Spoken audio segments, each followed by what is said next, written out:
రోజు హిమ కాలేజీకి వెళ్లేసరికి అందరూ గుంపులుగా నిలబడి మాట్లాడుకుంటున్నారు. అది అలవాటే. ఆదివారం ఒక్కరోజు సెలవు వస్తే చాలు. సోమవారం పొద్దునే ఆదివారం ఎలా గడిపింది, ఏం సినిమాలు చూసింది అలా చెప్పుకుంటూనే ఉంటారు. హిమ క్లాస్కి టైం ఉంది కాబట్టి తను ఒక చెట్టు కింద నిలబడింది. చాలామంది తనని ఏదో ప్రత్యేకంగా చూస్తున్నట్లు అనిపించింది. ఇంతలో వెంకటలక్ష్మి వచ్చి, హిమ ఏం జరిగిందో తెలుసా? నువ్వు చెప్పకుండా నాకెలా తెలుస్తుంది? ఏం జరిగింది? నీ అభిమాన హీరో సినిమా ఫ్లాప్ అయిందా? నవ్వుతూ అంది. అది కాదు, మీ ఫ్రెండ్ స్నేహ లేచిపోయింది. వెంకటలక్ష్మి గట్టిగా అరిచింది హిమ. ఒకరిద్దరిటొచ్చారు. నా మీద అరవటం కాదు, ఊరందరికీ తెలుసు. నీకు తెలియకపోవడం ఏమిటి? నాకెలా తెలుస్తుంది లక్ష్మి? మీ ఇద్దరూ మంచి ఫ్రెండ్స్ కదా. అయితే మాత్రం ఇంట్లోంచి పారిపోయే వాళ్ళు చెప్పి పారిపోతారా? ఆ మాటకొస్తే నువ్వు తను ఒకే వీధిలో ఉంటారు. నీకు తెలుసా తను పారిపోతుందని? లక్ష్మి పెదవి విరిచింది, తెలియదన్నట్టు. అయినా తను ఇంట్లోంచి పారిపోయిందని ఎందుకు అనుకోవాలి? ఏ చుట్టాలింటికో వెళ్ళి ఉండవచ్చుగా.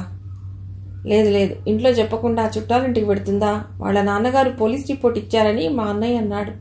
ఇంతలో హిమని రక్షించటానికి అన్నట్టు బెల్లయింది. హిమకి మనస్సులో లేదు. ఆమెకు వెంటనే రాజుతో ఇదంతా చెప్పాలనుంది. తను కాలేజీ నుండి వెళ్ళిన రాజుని ఎలా కలుస్తుంది? అసలు ఈ మనిషి ఎవరితో పారిపోయి ఉండాలి? చదువులో పడితే ఏమీ గుర్తుండని హిమ ఆ రోజు పాఠాలు సరిగ్గా వినలేకపోయింది. అసలు లెక్చరర్లే డిస్టర్బ్గా ఉన్నారనిపించింది. ఆ సాయంత్రం రాజుని కలుసుకుంది హిమ.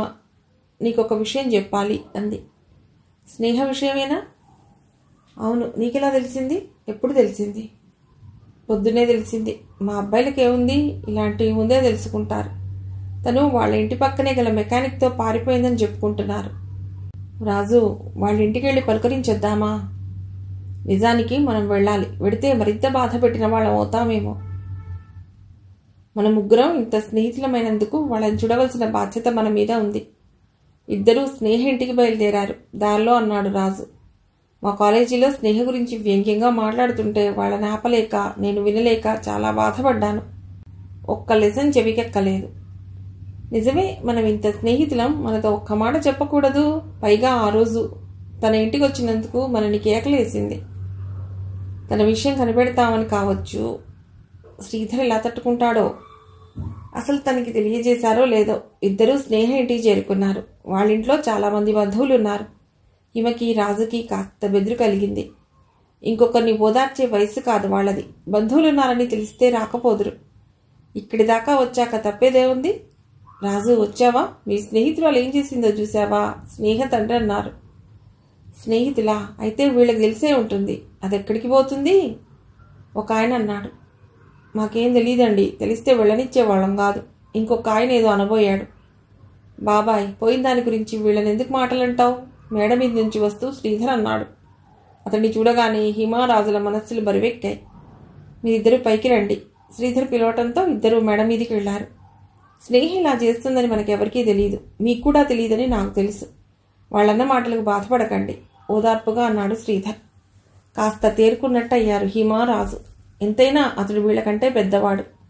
ఎప్పుడొచ్చావు శ్రీధర్? అడిగాడు రాజు. నేను వచ్చి 2 రోజులయ్యింది. వైజాగ్ దాకా ఫ్లైట్లో వచ్చి అక్కడి నుంచి ట్యాక్సీలో వచ్చాను. హిమ, సిగరెట్ కాల్చుకోవచ్చా? నాకేం అభ్యంతరం లేదు. అతడు సిగరెట్ వెలిగించి ఒక దమ్ములాగి అన్నాడు. స్నేహ వెళ్ళిపోవటం సరే, ఈ బంధువులందరూ మావయ్యను అత్తయ్యను కాకుల్లా పొడుచుకు తింటున్నారు. వాళ్ళని కాపాడటంతోనే సరిపోతుంది నాకు. స్నేహ ఇలా వెళ్ళిపోవడం గురించి నువ్వేమనుకుంటున్నావు అన్నయ్యా? అడిగింది హిమ. ఏమనుకుంటాను? నేనంటే ఇష్టం లేకపోతే తను మామూలుగా చెప్పవచ్చు. దానికి ఇంట్లోంచి పారిపోవడం ఎందుకు? ఇంతటి ఫ్రెండ్స్ అయినా మాతో ఎప్పుడూ అనలేదు. మాకేమాత్రం అనుమానం రాలేదు, రాజన్నాడు. ఆ రోజు మీ ఇద్దరు వచ్చినప్పుడే నాకేదో అనుమానం వచ్చింది. నువ్వేమో అది మామూలు చిరాకే అన్నావు. రాజు హిమ మొహాలు చూసుకున్నారు. ఆ తర్వాత ఆమె ఇంత మారిపోయిందో అతడికి చెప్పాలనిపించలేదు. నా ఉత్తరాలకి జవాబు రాసేది కాదు. అప్పుడే నేను గ్రహించవలసింది. పోనీలే, నేనంటే ఇష్టం లేకపోతే పోయింది. ఒక మెకానిక్తో పారిపోవడం ఏమిటి? నువ్వది నమ్ముతున్నావా శ్రీధర్? నమ్మకం కాదు, అందరికీ తెలుసున్న నిజం. ఏదైనా ఉత్తరం? హిమ అడిగింది. లేదు లేదు, ఏదైనా రాసి పెడితే తన ఉనికి తెలుస్తుందనే భయం కావచ్చు. ముగ్గురు మాట్లాడుకోలేదు. బాధపడకు శ్రీధర్, నిజానికి ఇది చెప్పినంత సులువు కాదనుకో. కానీ ఏం చేస్తాం? మర్చిపోవడానికే ప్రయత్నిస్తాను రాజు. అయినా ఏమిటో మన దేశంలో మేనమామ మేనత్త పిల్లలైనంత మాత్రాన పెళ్లిళ్ళు చేసుకోవాలా? ఈ సమ్మర్లో మాకు పెళ్లి చేద్దాం అనుకున్నారు, తొందరలో ఎంగేజ్మెంట్ అనుకున్నారు. ఇవన్నీ జరుగుతాయనే భయంతో పారిపోయింది. అన్నిటికంటే నాస్టీ థింగ్ ఏమిటంటే స్నేహ చెల్లెల్ని నేను పెళ్లి చేసుకోవాలని ఈ పెద్దలందరూ నిర్ణయించటం. ఒక్క సంఘటన జరిగినా వీళ్ళు మారకపోవటం ఆశ్చర్యం రాజన్నాడు. నేను కొన్నాళ్ళు ఉంటాను, వస్తానంటే మా అత్త మావయ్యలను తీసుకెడతాను. చీకటి పడుతోంది, ఇక మేము బయలుదేరుతాం. ఇద్దరు శ్రీధర్కి మరోసారి చెప్పి బయలుదేరారు. ఇద్దరి హృదయాలు బరువుగా ఉన్నాయి. హిమని చూస్తే జలపాతంలా మాట్లాడే రాజు మౌనంగా ఉన్నాడు. శ్రీధర్ బయటికి గంభీరంగా ఉన్నాడు గాని మనసులో బాధపడుతున్నాడు అంది హిమ. ఇది ఒక విధంగా నమ్మకద్రోహమే అన్నాడు రాజు. అనకూడదు గాని ఎవరో చనిపోతే పరామర్శకొచ్చినట్టు ఆ బంధువులు రావటం ఏమిటి? మనతో ఒక మాట చెప్తే వసంతకు పెళ్లి చేసినట్లే స్నేహకి చేసేవాళ్ళం కదా అన్నాడు రాజు. అది ఎలా కుదురుతుంది రాజు? ఎందుకు కాదు? వసంతకి ఇంట్లో సరైన వాతావరణం లేదు. ఆమెను డబ్బు సంపాదించే యంత్రంగా చూశారు. పైగా శివరాం నీకు స్నేహితుడు, అతడి మంచి చెడ్డలు నీకు బాగా తెలుసు. స్నేహకి మంచి కుటుంబం ఉంది. శ్రీధర్ ఆమెను ఎంతో ఇష్టపడుతున్న సంగతి మనకు తెలుసు. స్నేహ వసంతల పరిస్థితులు ఒకలాంటివి కావు. నువ్వన్న మాటలన్నీ నిజాలే హిమ. ఏవైనా స్నేహ తీసుకున్న నిర్ణయం తనని సుఖపెట్టాలనే కోరుకుందాం. సాయం సంధ్యా సమయం. రాజు హిమ కబుర్లు చెప్పుకుంటున్నారు. నేను ఇక బయలుదేరుతాను బాబు, ఇంటి దగ్గర బోలెడు పని ఉంది. నీకేం పని? రేపు సెలవేగా. సెలవు ఊరికే ఇచ్చారా? శివరాత్రికి భక్తిగా పూజ చేసుకోమని ఇచ్చారు. ఇంటికి పోయి ఏర్పాట్లు చేసుకోవాలి. రాజు నువ్వు కూడా గుడికి రాకూడదు? రాకూడదు. ఎవరు భోంచేయరుగా, ప్రసాదం పెట్టరు. హిమ నవ్వి భోజనం మానేస్తారనకూడదు, ఉపవాసం అనాలి. పోనీ అదే అనుకో. రాజు నువ్వు పుట్టింది ఫిబ్రవరిలో, మాఘమాసం కూడా అప్పుడే వస్తుంది. నీ పేరు నటరాజు. ఆ మాసంలోనే శివరాత్రి వస్తుంది. బహుశా నువ్వు శివరాత్రి నాడు పుట్టి ఉండవచ్చు. ఏమంటావు? నీకు ఈ మధ్య లాజిక్ ఎక్కువైంది అంటాను. భలే ఆలోచించావు. ఏమిటి హిమ, ఈ మధ్య నీ తెలివి పాదరసంలాగా పనిచేస్తోంది. ఆహా, హిమజ్వాల అంటే ఏమనుకున్నావు? నీ పుట్టినరోజు కూడా కలిసి వచ్చింది కాబట్టి రేపు నువ్వు గుడికి వస్తున్నావు, అంతే కదా? అమ్మో, మాటల్లో పెట్టి మాట తీసుకుందామనే. నేను రాను. మంచి హోటల్లో భోంచేస్తాను. ప్రత్యూష వేళ శివదర్శనం చేస్తే మంచిదిట. అయినా మనం అనుకున్న పని నెరవేరాలంటే భగవంతుడిని పూజించాలి, ప్రార్థించాలి. మనం ఏమనుకున్నాం? ఎందుకు ప్రార్థించాలి చెప్పు? రాజుకి ఆమె మాటలు అర్థమయ్యాయి. అయినా ఆమె నాట పట్టించడానికి అన్నాడు. నీకు మాటలకు అర్థాలు వ్యాఖ్యానాలు చెబుతూ కూర్చుంటే నా పని అయినట్టే. నేను ఇంటికి పోతానబ్బా. రేపు ఉదయం 5 గంటలకే శివాలయానికి వెళ్ళాలి.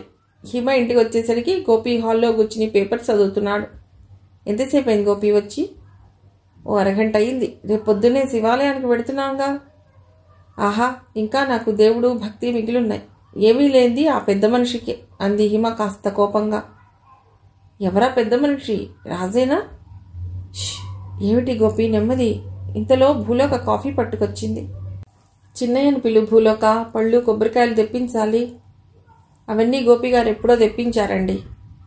అలాగా, థ్యాంక్స్ గోపి. నేను స్నానం చేసి వస్తాను, ఇక్కడే రికార్డ్ వేసుకుంటాను. అవును, కారు ఇంట్లో ఉందేమిటి? డాడీ క్లబ్కి వెళ్ళలేదా?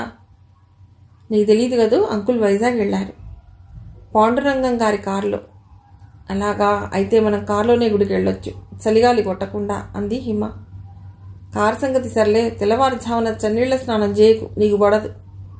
హిమ తెల్లవారుజామున 5 గంటలకే నిద్రలేచింది. తన పనులన్నీ ముగించుకుని ఇంట్లో దేవుడికి పూజ చేసి గోపిని తీసుకుని గుడికి బయలుదేరింది. ఊరికి దూరంగా చిన్న కొండ మీద ఉంది గుడి. ఊహించిన గుడి. బామ్మగారి పెంపకంలో ఆమెకు భక్తి బాగానే వంటపట్టింది. చాలా శ్లోకాలు, స్తోత్రాలు, కంఠోపాఠం. వీళ్ళు వెళ్లేసరికి అప్పుడప్పుడే భక్తులు వస్తున్నారు. ఉదయకిరణాలు పడి కొండ కూడా బంగారు కొండలాగా మెరుస్తోంది. కారు ఆగింది. హిమ కారు దిగబోయింది. శుభోదయం. కార్ డోర్ తెరవబోతూ రాజు. హిమ నోటమాట రాలేదు. అతడు పట్టుబట్టల్లో ఉన్నాడు. హిమ, గోపి కారు దిగారు. అతన్ని చూసి గోపి కూడా ఆశ్చర్యపోయాడు. ఏ స్వామి, మంచి పద్ధతిగా వచ్చావే గుడికి. మరి గుడికి రమ్మని దేవి గారు ఆర్డర్ వేశాక తప్పుతుందా మరి? నీకు పంచగట్టుకోవడం వచ్చా? రాదు. ఈవిడ గుడికి రమ్మని చెప్పింది. మామూలు ప్యాంటు షర్ట్తో వస్తే తిడుతుందని నిన్న సాయంత్రమే పట్టు పంచా కండువాకొని మా ప్రెస్ ఓనర్ గారి దగ్గర పంచ ఎలా కట్టుకోవాలో తెలుసుకుని ఇలా వచ్చాను. హిమ, రాజుని అనవసరంగా అనుకున్నావు. చూడు ఎంత పద్ధతిగా వచ్చాడో. బుద్ధిమంతుడు కదూ? అవునవును, నేను చాలా బుద్ధిమంతుడిని. రాజు హిమను చూసి నవ్వాడు. హిమకి మాత్రం ఇది కళ నిజమా అన్నట్టుంది. తలస్నానం చేసిన రాజు జుట్టు గాలికి ఎగురెగిరి పడుతోంది. కనుబొమల మధ్య ఎర్రని కుంకుమ బొట్టు. మాఘమాసం చలిగాలికి కప్పుకున్న పట్టు కండవ ఎగిరిపడుతూ అతడి బలమైన భుజాలని దాచలేకపోతోంది. అతడు అటు జుట్టుని ఇటు కండువాని సర్దుకున్నప్పుడల్లా చేతికి పెట్టుకున్న బంగారు గొలుసు కాంతులీనితోంది. రాజునే చూస్తున్న హిమ అతడు తన వైపు చూడగానే మొహమాటంగా చూపులు తిప్పుకుంది. ఆలయంలో అభిషేకం జరిగాక బయటికొచ్చాక, రా రాజు, కారులో వెళ్ళి ఎక్కడైనా బ్రేక్ఫాస్ట్ చేద్దాం అన్నాడు గోపి. వద్దు గోపి, ఈవేళ నేను ఉపవాసం. దేవుడంటే భక్తి లేదంటావు, గుడికి వస్తావు, ఉపవాసాలు ఉంటావు. ఎక్కువ భక్తి లేని మాట నిజమే, కానీ హిమ ఉపవాసం ఉంది. నేను లేకపోతే కష్టం కదా. భవిష్యత్తులో నాకొక్కడికే వంట చేయడం ఇబ్బంది కదా. ఆ మాట నిజమేలే అన్నాడు గోపి. తనకు అర్థం కాకపోయినా అర్థమయ్యే వాళ్ళకి అర్థమైంది చాలు. హిమ, రాజు మిగతా పనులన్నీ కట్టిపెట్టి చదువు మీద ధ్యాస పెడుతున్నారు. డిగ్రీ ఫస్ట్ క్లాస్ రాకపోతే యూనివర్సిటీలో సీట్ రావడం కష్టం. లక్ష్యం నుండి ఎవరికి ధ్యాస మళ్ళినా ఒకరినొకరు హెచ్చరించుకుంటున్నారు. ఆ రోజు 2వ శనివారం. హిమ హాల్లోనే కూర్చుని చదువుకుంటోంది. పుస్తకాల్లో ఒక మ్యాజిక్ ఉంది. ఒకరోజు మనం బలవంతంగా చదివితే 2వ రోజు ఆ పుస్తకాలే మనని చదివిస్తాయి. పోస్ట్ కేక వినబడింది. భూలోక బయటికి వెళ్ళి తిరిగొచ్చింది. అమ్మాయి గారు, మీరు పేరు రాయాలటండి అంది. అది రిజిస్టర్ లెటర్. హిమ బయటికి వచ్చింది. సంతకం పెట్టి ఉత్తరం తీసుకుంది. చిరపరిచితమైన దస్తూరి. ఎవరిది? ఇప్పుడిప్పుడే మరుగున పడుతున్న జ్ఞాపకం. తలుచుకున్నప్పుడల్లా మనసులో ముళ్ళుగుచ్చుకున్న అనుభూతి. హిమ తన గదిలోకి వచ్చి ఉత్తరం చింపి చదివింది. అది స్నేహ రాసిన ఉత్తరం. అందులో, హిమ, నేను ఇలా ఉత్తరం రాస్తానని అనుకుని ఉండవు, అవునా? నేను ఇలా వచ్చేయటం మీకే కాదు, నాకు ఆశ్చర్యంగా ఉంది. మీరందరూ ఎలా ఉన్నారు? మా అమ్మ నాన్నగారు ఎలా ఉన్నారు? హిమ, నీకు చాలా రాయాలనుంది, కానీ అందుకు ఈ పేపర్లు చాలకపోవచ్చు. ప్రస్తుతం నేను బాగానే ఉన్నాను. ముఖ్యంగా రాజు ఎలా ఉన్నాడు? చిన్నప్పటి నుండి మన ముగ్గురం స్నేహితులం. కానీ రాజు నువ్వు సన్నిహితులు కాసాగారు. నేను నీలాగే రాజుని ప్రేమించాను. హిమ గుండె ఒకసారి ఆగి కొట్టుకోవడం మొదలెట్టింది. నిజం హిమ, కానీ రాజు నా మనసుని గ్రహించుకోలేదు. పైగా అతడు నీతో సన్నిహితంగా ఉండటం నాకు బాధగా ఉండేది. అతడు పుస్తకాల కోసమో పురాణాలలో ఉండే కొన్ని విషయాలు తెలుసుకోవటానికో మా ఇంటికి మా నాన్నగారితో మాట్లాడటానికి వచ్చేవాడు. అతడు నన్ను చిన్ననాటి స్నేహితురాలిగానే చూశాడు తప్ప ప్రేయసిగా చూడలేదు. నిన్ను చూస్తే తన ముఖంలో కలిగే మార్పులు నన్ను మరింత బాధకు గురి చేసేవి. సరే, మా వాళ్ళు చూసిన సంబంధమైన ఈడుజోడుగా ఉంటే బాగుండేది. కానీ బావ నాకంటే 6 ఏళ్లు పెద్దవాడు. సోడాబుడ్డి కళ్ళద్దాలు. ఏదో మా వాళ్ళు తన చదువుకు సాయం చేశారని నన్ను పెళ్లి చేసుకోవడం ద్వారా రుణం తీర్చుకోవడం ఏమిటి? నా బాధ నీకు అర్థమైందనుకుంటాను. నేను బావను పెళ్లి చేసుకుంటే మడి తడి తీవ్రంగా పాటించే ఒక కుటుంబం నుండి మరో కుటుంబంలోకి వెడతాను. అంతే, మార్పేమీ ఉండదు. ఇష్టమైన సినిమాలు చూడాలి, క్లబ్లు పార్కులు అంటూ తిరగాలి. అదే జీవితం. అంతేగాని లేనిపోని వినయం మంచితనం నటిస్తూ. ఓహ్, నా వల్ల కాదు హిమ. అక్కడే ఉంటే నువ్వు రాజు చేసుకోబోయే పెళ్లికి పనులు చేయడం తప్ప ఒరిగేదేవీ ఉండదు నాకు. అందుకే నేను కోరుకునే స్వేచ్ఛ కోసం ఇలా వచ్చేశాను.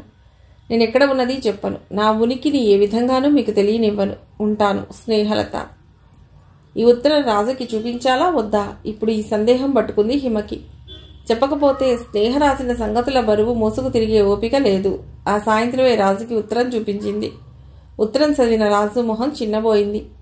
హిమ, నేనెప్పుడూ తనని ఆ దృష్టితో చూడలేదు. వాళ్ళింటికి వెళ్ళానంతే. రాజు, నువ్వు నాకు సంజాయిషి ఇస్తున్నావా? నీ మీదే కాదు, నాకు స్నేహం మీద కూడా పూర్తి నమ్మకం ఉంది. నీ మీద ప్రేమనే కాదు, వాళ్ళ ఇంటిపై ద్వేషం పెంచుకోవటం ఆశ్చర్యాన్నే కాదు, బాధను కూడా కలిగిస్తోంది. తన అసంతృప్తులన్నీ నిజమైనవి కావనిపిస్తోంది. మనందరి గురించి వదిలే, శ్రీధర్తోనైనా నిజం చెప్పొచ్చుగా. అయినా ఇది ఇంతటితో వదిలేద్దాం రాజు. ఇప్పుడిప్పుడే కుదట పడుతున్న మన మనసులని ఈ ఉత్తరం మళ్లీ డిస్టర్బ్ చేస్తోంది. హిమ ఆ ఉత్తరం ముక్కలుగా చింపేసింది. అయ్యో, అదేమిటి హిమ, ఆ ఉత్తరం ఉంచవలసింది అన్నాడు రాజు. ఎందుకు? అది ఉన్న దగ్గర నుండి మళ్లీ మళ్లీ చదవాలనిపిస్తుంది. చదివిన కొద్దీ కొత్త కొత్త అర్థాలు పుట్టుకొస్తాయి, అపార్థాలు తలెత్తుతాయి. అది శ్రీధర్కి చూపిద్దాం అనుకున్నాను. అందులో అడ్రస్ ఉంటే నేను తప్పక ఇచ్చేదాన్ని. ఆ ఉత్తరంలో అతడిని కూడా విమర్శించింది. ఇవన్నీ పెట్టుకుంటే మన చదువులు సాగవు. ఇలా ఉత్తరం వచ్చినట్టు కూడా ఎవరికీ చెప్పకపోవడం మంచిది. తను అడ్రస్ ఇచ్చే ఉంటుందని మనమే దాచామని అనుకుంటారు అంది హిమ. ఆలోచిస్తే అదే నిజం అనిపిస్తోంది. నువ్వు బాగానే ఆలోచించావు. హిమ కళ్ళ వెంట నీళ్లు కారసాగాయి. ఏమిటి హిమ ఇది? మర్చిపోదామని చెప్పి. నేను మనిషిని రాజు. స్నేహితురాలు ఉత్తరం రాస్తే దాచుకోవాల్సింది పోయింది, చింపి పారేశాను. చిన్నప్పుడు ముగ్గురం ఇంత స్నేహంగా ఉండేవాళ్ళం. వాళ్ళ ఇంటికి వెడితే వాళ్ళ అమ్మగారు మనకి తినడానికి ఏదో ఒకటి పెట్టేవారు. ఆవిడలాగా మా అమ్మ కూడా ఉంటే బాగుండేదని ఎన్నోసార్లు అనుకునేదాన్ని. వాళ్ళ నాన్నగారు ఖాదీలో పనిచేసేవారు. మనం గాంధీ జయంతికి ఖాదీ ఆఫీస్కి వెళ్ళి రాట్నం తిప్పేవాళ్ళం, గుర్తుందా? అన్నీ గుర్తున్నాయి. ఎందుకు అవన్నీ గుర్తు చేసుకుంటున్నాం? కావాలని జ్ఞాపకం చేసుకోవటం లేదు, అవే గుర్తుకొస్తున్నాయి. సరేలే, బాధపడి ఏం ప్రయోజనం? మా నాయనమ్మ గారు అంటుండేవారు, ఎవరి కర్మకు ఎవరు కర్తలు అని. మొన్ననే చెప్పుకున్నట్టు తను బాగుండాలని కోరుకుందా. ఇద్దరికీ ఈ సంఘటన ఇలా జరిగిపోతే బాగుండదని ఉంది, కానీ జరిగింది మార్చలేరు. జరగబోయేది.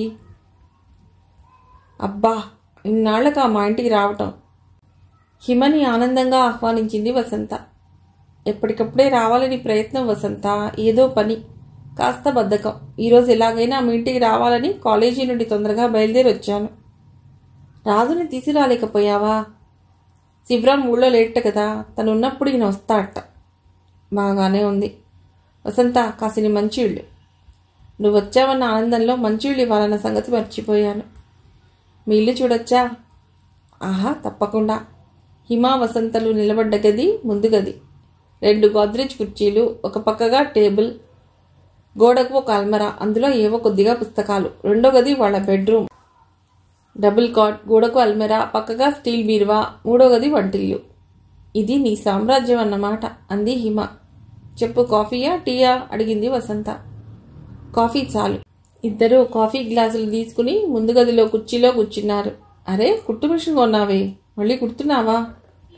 శివరాం వద్దనే అన్నాడు, కానీ నాకు కాలక్షేపం లేదంటే ఒప్పుకున్నాడు. చేతిలో ఉన్న విద్య వదులుకోవటం ఎందుకులే, నాకు కుట్టు పని, వీణ నేర్చుకోవటం ఎంతో ఇష్టం. కానీ నా పరిస్థితుల వల్ల ఏమీ నేర్చుకోలేకపోయాను. పోనీలే, ఆ చదువైనా చెప్పించారు మా వాళ్ళు. రాజు మా ఇంటికి 2 సార్లు భోజనానికి వచ్చాడు. నిన్ను తీసుకురమ్మంటే మాట్లాడలేదు. బహుశా తనకి స్నేహ ఇచ్చిన వార్నింగ్ గుర్తుకొచ్చిందేమో. అదేమిటి? స్నేహ తామిద్దరూ కలిసి వాళ్ళ ఇంటికి వెళ్ళినట్టుగా ఎలా అపార్థం చేసుకుందో చెప్పింది హిమ. స్నేహ పారిపోవడం గురించి కూడా కొంత మాట్లాడుకున్నారు. స్నేహ ఉత్తరం గురించి మాత్రం చెప్పలేదు. ఏమైనా తను చేసిన పని మా ఇద్దరిని చాలా బాధ పెట్టింది వసంత. సమయానికి పరీక్షలు దగ్గరకు వస్తున్నాయి కాబట్టి మనసుని చదువు మీద లగ్నం చేస్తున్నాం. అదే మంచిది హిమ. ఆ రాజుని మాతో కలిసి ఉండమన్నాము. ఈ పక్కనే ఇంకో రూమ్ ఉంది, రాజుని అందులో ఉండమని శివరాం చాలా చెప్పాడు. రాజు వినలేదు. అతడు ఆ రూమ్ వదిలి రాడులే. ఆ ఏకాంతం అతడికి అలవాటైపోయింది. అయినా బ్రహ్మచారి శతమర్కట అని ఆ బ్రహ్మచారి మీలాంటి గృహస్థులతో ఎందుకులే, అంది హిమ నవ్వుతూ. అమ్మో, ఇంత మాట అన్నావు? మా తమ్ముడిని నా ఎదురుగానే, అస్సలు భయం లేదు. అయినా ఆ కోతే కావాలని ప్రేమించావుగా, అంది వసంత నవ్వుతూ. స్నేహ విషయంతో గంభీరమైన సంభాషణ ఈ నవ్వులతో తేలికబడింది. ఇల్లు చక్కగా సర్దుకున్నావు వసంత. నిన్ను చూస్తే పక్షి ఒక్కో పుల్లా చేర్చి గూడు కట్టుకున్నట్టుంది. ఒక్కో సామాను అమర్చుకుంటున్నావు. నువ్విచ్చిన గిన్నెల సెట్ బాగుంది. ఎలా వచ్చింది నీకు ఐడియా? అబ్బో, గిఫ్ట్ విషయంలో మా గోపికి నాకు మంచి వాదమే జరిగిందిలే. ఏదైనా డెకరేషన్ పీస్ కొందామంటాడు తను. గిన్నెల్లాంటివైతే ఉపయోగంగా ఉంటాయంటాను నేను. మొత్తానికి తను వెంకటేశ్వర స్వామి పటం కొన్నాడు, నేను గిన్నెల సెట్ కొన్నాను. ఒకే ఇంటి నుండి 2 గిఫ్ట్లు ఎందుకు, చాదస్సం కాకపోతే. ఇంతకీ మీ తమ్ముడేం గిఫ్ట్ ఇచ్చాడు? ఆ స్టీల్ బీరువా కొన్నది తనే. అంత ఖరీదైన గిఫ్ట్ ఇవ్వద్దంటే వినలేదు. మళ్ళీ మళ్ళీ ఇస్తామా ఏమిటి? అరే, తను కూడా అచ్చం ఇలానే అన్నాడు. హిమ నవ్వేసింది. వసంతకు పెళ్ళయ్యాక నిడుదనం వచ్చింది. కొత్తగా పెట్టుకున్న ముక్కు పుడక నవ్వినప్పుడు తళుకులు ఇనుతోంది. మెడలో నల్లపూసలు, మంగళసూత్రం గొలుసు తలదిప్పినప్పుడు నిండుగా మెరుస్తున్నాయి. నేనిక బయలుదేరుతాను. మళ్ళీ ఇప్పట్లో నేను నిన్ను కలవడానికి రాలేకపోవచ్చు. పరీక్షలయ్యాక కలుద్దాం, అంది హిమ. సరే, మీ ఇంటి వైపు వస్తే నేనే కలుస్తాలే. పరీక్షలు బాగా రాయండి, అంది హిమకి బొట్టు పెట్టి తాంబూలం బ్లౌజ్ పీస్ ఇస్తూ. ఈ బ్లౌజ్ పీస్ మళ్ళీ ఎత్తుకుపోవడానికి వస్తావా? హిమ నవ్వింది. ఈసారి ఆ పరిస్థితి రాదులే. మీరిద్దరూ పెళ్లి చేసుకుని ఒకే దగ్గర ఉంటారు, అంది వసంత. తథాస్తు, అన్నాడప్పుడే వచ్చిన శివరాం. హిమకి జీతం వచ్చింది. రాజు, ఇదిగో నా జీతం. నాకిస్తావెందుకు? నువ్వు దాచిపెట్టు. దాచడం ఎందుకు? పెళ్లి కాకముందు నీ జీతం ఏం చేసేదానివి? నాకు కావాల్సినవన్నీ కొనుక్కునేదాన్ని. ఇప్పుడు అదే చేయి. అలా ఎలా కుదురుతుంది? ఇప్పుడు నాకు పెళ్ళయింది. ఇంటికి కావాల్సిన గిన్నెలు గ్లాసులు కొనుక్కోవాలి. రాజు నవ్వేశాడు. అబ్బా, పెళ్ళై 25 ఏళ్ళు దాటిన గృహిణిలా మాట్లాడుతున్నావు. పెళ్ళై 25 ఏళ్ళైన గృహిణి నాలాగా మాట్లాడదు. గిన్నెలు గ్లాసులు కొనాలని. ఎందుకంటే అప్పటికే వాళ్ళ ఇంట్లో అన్ని సామాన్లు ఉంటాయి. హిమ నవ్వుతూ అంది. ఎంత బాగా మాట్లాడతావు? రాజు ఆమెను పట్టుకోబోయాడు. హిమ పారిపోయింది. నిద్రపోతున్న హిమకి మెళకువ వచ్చింది. ఇదంతా కళ, ఎంత మంచి కళ. వసంత ఇంటికి వెళ్ళటం, అక్కడ సామాగ్రి గురించి మాట్లాడటం తన మనసులో ముద్రించుకుపోయి ఇలా కలగా వచ్చిందన్నమాట. హిమ తనలో తాను నవ్వుకుంది. ఈ కళ ఒక శుభసూచకం. కాలేజీ అయ్యాక మాట్లాడుకుంటున్నారు రాజు, హిమ. హిమ, నేను మీ ఇంటికి వద్దామనుకుంటున్నాను. మీ డాడీ ఏ టైంలో ఉంటారు ఇంట్లో? హిమకి మనసులో భయం మొదలైంది. మా ఇంటికి ఎందుకు? అదేం ప్రశ్న? ఎప్పుడు వస్తావు? ఏ మర్యాదలు కావాలి అని అడక్క. మా డాడీ కోపం వస్తే బాగానే చేస్తారు మర్యాదలు. ఇంతకీ ఎందుకు వస్తున్నావు మా ఇంటికి? అలా అడిగేవి బాగుంది. మీ డాడీతో మాట్లాడటానికి. అదే ఎందుకు? మన విషయం చెప్పొద్దు. దానికి ఇప్పుడేం తొందర? అదేమిటి అలా అంటావు? ఇప్పటికే ఆలస్యమైంది. ఆమె మనసులో కంగారు మొహంలో కనబడుతుంటే రాజుకి బాగుంది, తమాషాగా ఉంది. అప్పుడే కంగారు లేదు, మనకి ఇంకా 2 సంవత్సరాలు చదువు ఉంది. ఉంటే ఉండని. ఇప్పటికే ఆయనతో చెప్పకుండా చాలా ఏర్పాట్లు చేశాము. ఎవరు చేశారు? ఏం చేశారు? హిమ గుండె దడదడలాడింది. మా కాలేజీ డేకి చాలా ఏర్పాట్లు చేశాం. మీ డాడీయే చీఫ్ గెస్ట్. అమ్మయ్యా, అదా విషయం. ఇంతసేపు సస్పెన్స్లో పెట్టి చంపావు కదా. ఈ ఆహ్వానం వెనక నువ్వున్నావా మహానుభావా? రిలాక్స్ అయిన హిమ అంది. నేనేం పాపం ఎరగను. మా ప్రిన్సిపల్ గారు కమిటీ నిర్ణయించారు. నేను కేవలం కల్చరల్ సెక్రటరీ హోదాలో మీ ఇంటికి వద్దామనుకున్నాను. మా స్టూడెంట్ యూనియన్ చైర్మన్, సెక్రటరీ, మిగతా వాళ్ళు వస్తారులే. నువ్వు కంగారు పడతావుగా, నేను రానులే. అబ్బో, అప్పుడే అలుగుతున్నావా? మా డాడీ సాయంత్రం 6 గంటలకు క్లబ్కి ఎడతారు. నువ్వు వస్తానంటే ఇంకెందుకో అని భయపడ్డాను. ఎందుకు భయం హిమ? ఎప్పుడో ఒకసారి ఈ పరిస్థితి ఎదుర్కోవాలిగా. నిజమే, కానీ మా డాడీ కోపం తెలుసు కాబట్టి. అయినా కొట్టినా కోపడినా చెప్పక తప్పదుగా. ఇంతకీ ఎప్పుడొస్తారు మా ఇంటికి? బహుశా రేపు వస్తాము. నీకు ఇబ్బంది అంటే నేను రాను. అదేమీ లేదు, తప్పక రండి. ఆ సమయానికి గోపిని రమ్మంటాను. రేపు నేను కాలేజీ నుండి ఇంటికి పెడతాను, అక్కడే కలుసుకుందాం. ఎక్కువేం చేయించకు. సింపుల్గా కాజు పకోడీ, బాదాం ఖీర్, కూల్ డ్రింక్స్ ఇవి చాలు అన్నాడు రాజు నవ్వుతూ. మర్నాడు హిమ ఇంటికి తొందరగా వచ్చింది. నరసమ్మ గారు, కాఫీ డికాషన్ ఉందా? ఇంటికి అతిథులు వస్తున్నారు. అలాగా, ఇప్పుడు వేద్దాంలేండి. ఇంతలో గోపి వచ్చాడు. హిమ, తొందరగా ఇంటికి రమ్మన్నావు ఎందుకు? హిమ అతడిని అవతలకు తీసుకువెళ్ళి రాజు అతడి ఫ్రెండ్స్ వస్తున్న విషయం చెప్పింది. అలాగా, కేవలం కాఫీ ఇస్తే ఏం బాగుంటుంది? ఏదైనా టిఫిన్ చేయించు. వద్దులే, డాడీ ఏమంటారు? అయినా వాళ్ళు అంతసేపు ఉంటారో లేదో, అంత టైం లేదులే. హేమ మేడ మీదకి వెళ్ళి స్నానం చేసి చీర మార్చుకొచ్చింది. రాజు, అతడి కాలేజీ చైర్మన్, ఇంకా 2-3 వచ్చారు. హిమ డైనింగ్ హాల్లోనే నిలబడి వాళ్ళు రావడం చూసింది. అక్కడి నుండి గేట్లోకి ఎవరు వచ్చేది కనబడుతుంది. రాజు గేట్ దాటి కుడికాలు పెట్టి ఆవడలో అడుగుపెట్టాడు. అది శుభసూచకంలాగా అనిపించింది. వాళ్ళు హాల్లోకి వచ్చేటప్పటికి గోపి వారికి స్వాగతం పలికాడు. రాజు తనతో వచ్చిన వారిని పరిచయం చేశాడు. గోపి వెళ్లి రంగారావు గారిని పిలుచుకొచ్చాడు. రాజు అంత దగ్గర నుండి రంగారావు గారిని చూడటం అదే మొదటిసారి. పచ్చని రంగు, నలుపు తెలుపు రంగుల్లో జుట్టు, ఖరీదైన కళ్ళజోడు, దానిలో నుండి తీక్షణంగా చూసే కళ్ళు. మేమందరం పిఆర్ కాలేజ్ స్టూడెంట్స్ సార్. మా కాలేజీ వార్షికోత్సవానికి మీరు ముఖ్య అతిథిగా రావాలి సార్ అన్నాడు చైర్మన్. ఎప్పుడు మీ కాలేజ్ డే? ఈ నెల 4వ తేదీ సాయంత్రం సార్. గోపి, ఆ తేదీ మనకి ఖాళీ ఉందా? ఉందా అంకల్. అలాగా, అయితే వస్తానులేండి. ఈ ప్రోగ్రామ్స్ మాత్రమేనా? చదువు ఎలా సాగుతోంది? బాగానే చదువుతున్నాను సార్. మా ప్రిన్సిపల్ గారు మీకు ఫోన్ చేస్తామన్నారు. మధ్యాహ్నం చేశారు. మీరు వస్తారని చెప్పటం వల్లనే ఈ టైంకి క్లబ్కి వెళ్లేవాడిని ఆగిపోయాను. ఈలోగా హిమ భూలోక చేత కాఫీలు పంపింది. రాజు అందరితో పాటు కూర్చున్నాడే గాని అతడి కళ్ళు హిమ కోసం వెతుకుతున్నాయి. పరిసరాలు అతన్ని గాబరా పెడుతున్నాయి. హిమ ఎక్కువగా ఈ ఇంట్లో పెరిగింది. హాల్లో ఫోన్, నువ్వు మాట్లాడేది నాతోనే అన్నట్టు చూస్తోంది. ఆ ఇంట్లో అడుగడుగు రోజు హిమని చూస్తుంటాయి. ఇక్కడ కూర్చుంటుంది, ఇక్కడ నిలబడుతుంది. ఇలా రాజు ఆలోచనలు సాగిపోతూ ఉన్నాయి. ఆ అంకుల్ ఇతడే మన కిరణ్ పెళ్లికి శుభలేఖలు డిజైన్ చేసింది. గోపి అలా పరిచయం చేస్తాడని ఊహించని హిమ, రాజు ఉలిక్కిపడ్డారు. అలాగా, నీ పేరు? నటరాజు. రాజు అని పిలుస్తుంటారు. అలాగా, డిజైన్స్ చాలా బాగున్నాయి. థ్యాంక్ యూ అన్నాడు రాజు. అవును, ఇతడు నీకెలా పరిచయం? గోపికి ఏం చెప్పాలో తెలియలేదు. రాజే శుభలేఖలు చూడటానికి ప్రెస్ దగ్గరికి వచ్చారండి. అప్పుడు నేను అక్కడే ఉన్నాను. అలా పరిచయం. ఇక మేము బయలుదేరుతామండి. అందరూ లేచారు. రాజుకి హిమని కలుసుకోలేదని అసంతృప్తిగా ఉంది. రంగారావు గారు తన గదిలోకి వెళ్ళిపోయారు. రాజు కావాలనే కాస్త వెనగ్గా నడుస్తున్నాడు. హిమ డైనింగ్ హాల్లోంచి మెరుపులా కనబడి మాయమైపోయింది. మిగిలిన కథ తర్వాతి భాగంలో.